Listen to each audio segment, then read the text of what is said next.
This video we're going to talk about measuring force.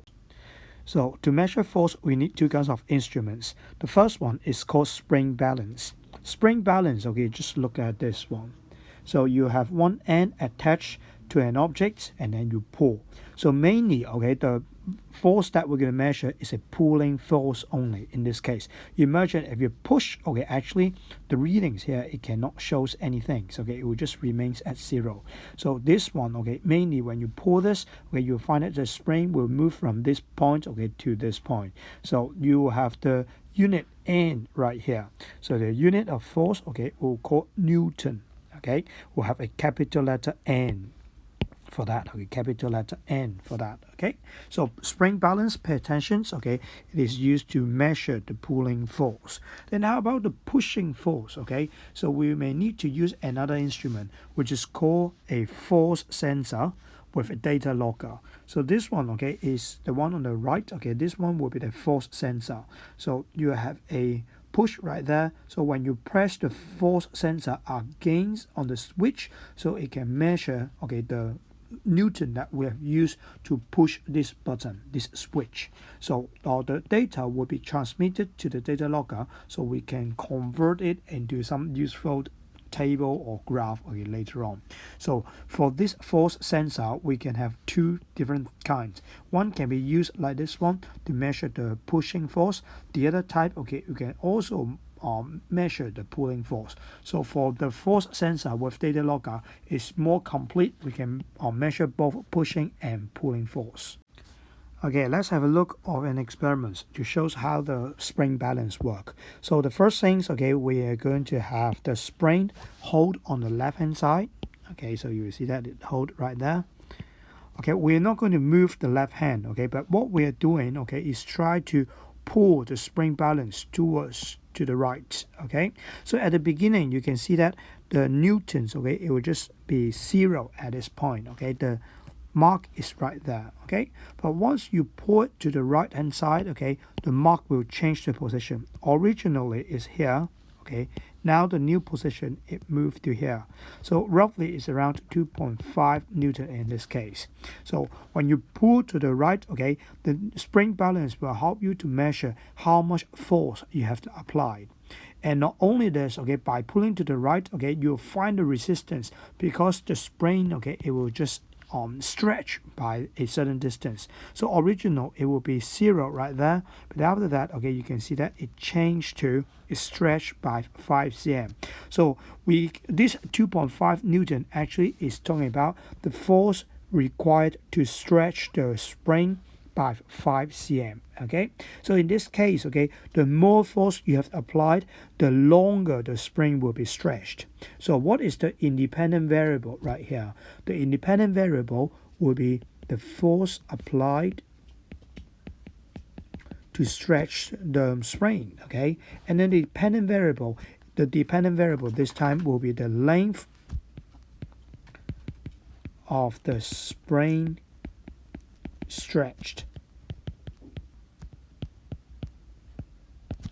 Okay, so the more force you have applied, the longer the length of the spring will be stretched. Okay, so if we want to plot a graph, okay, the y-axis, okay, should be the dependent variable or independent variable. Okay, so it should be the dependent variable. So therefore, it will be the length stretched for the y-axis, and the unit this time, okay, we're using cm, so therefore it will be cm here.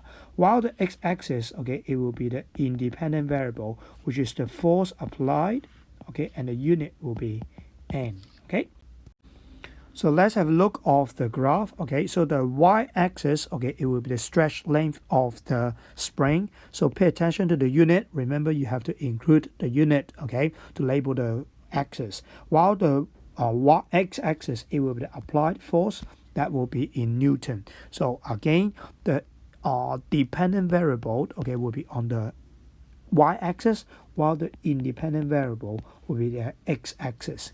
So Right now, if we are also have to look of the titles, okay, the title, because it is stretch length at the y-axis, x-axis it will apply force. So we will say that, okay, it is a graph of stretch length of the spring against, okay, so this one against, okay, the applied force, okay. And if we look at the graph, okay, so I'll just give the number to them first, okay. So if this one is 0, so you have 1, 2, 3, 4, 5, 6. Well, all these are in Newton, but do we need to write an N behind? Okay, so remember, no need, because you got a unit, okay, at the back already.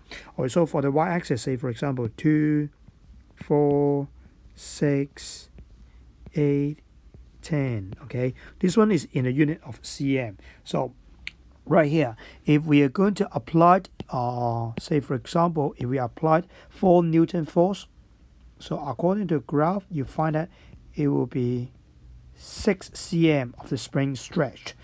And then if we try to apply more force, say for example 6 Newton, and then you can see that it will hit roughly around 9 Newton, okay, 9 Newton for this, okay, and 6 Newton for that, okay. So therefore, the relationship between the force applied and also the stretch length, the relationship for that, okay, we will say that it is a directly proportional relationship, okay. So they will be directly proportional right here, okay. So about the force, okay, the magnitude, okay, of some of the force, okay, that we applied in our daily life. So let's say, okay, for example, lifting up a burger, okay, or the burger, okay, will just around 1 Newton. If you try to kick a football, okay, by average youth player, okay, that means you're not David Beckham, okay, it will be around, okay, 150 Newton for that, okay. But if you really need to launch a rocket to the space, so you can see that, okay, that will be quite a lot, okay, to fire, okay, a rocket to the sky. So let's have a look of the checkpoint, okay. So right, true or false, okay, true or false questions. The first one, 1A, when we use an arrow to represent a force, a longer arrow represent a larger force. Actually, this is correct, okay, but should it be really directly proportional to the length of it? I don't think it doesn't need to be that precise, okay. But normally, okay, say for example, we got a block right here. If you have a longer arrow, okay, say for example, a force applied to the left, okay, trying to push the block, okay, to the left, while there is some force against it, okay, will be on the right. So the length of the arrow will also represent, okay, the largest, the strength, okay, the value of the force, okay. So this one is correct. Or while B, okay, pushing and pulling force can be measured by spring balance.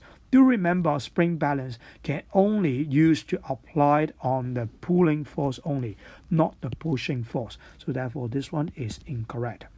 So right there, okay, they ask you to draw arrows, but this one is a teacher version, so you can see the arrow, okay, will be here already. So shuttlecock, okay, the player try to use a racket to hit the shuttlecock, hit it back. So therefore, the force is acting on the shuttlecock. So you can see that the end of the arrows will touching the shuttlecock. So it will touch here, and then the direction of the force is because we try to apply it, okay, on the shuttlecock and push it back. So therefore, you'll find that the force, okay, will be in this direction, okay. And then the other one will be the net, okay. So the net will apply on the force. The effect of the force this time is to stop the force, stop the ball from moving, okay. So therefore, you'll find that, okay, the ball original is moving, okay, in this direction. However, we try to stop it, so therefore the force applied, okay, will be on the force, okay, and then on this to this direction. So against the original direction movements, okay, of the ball, okay. So this will be stopping the ball from moving. Okay, so to summarize, okay, these videos, okay, we learned that force can be measured by using 2 instruments. One will be spring balance, but remember, for spring balance, okay, you can only use to measure the pulling force. While the other one is the force sensor with a data logger. So for force sensor, okay, it will be more useful, okay, because it can use to measure the pulling force and also the pushing force. The unit that we have used to measure the force, okay, we call it Newton. Normally, it will be a capital letter, okay, and the unit for that is also a capital letter N, okay. So that's all for this video. Bye bye.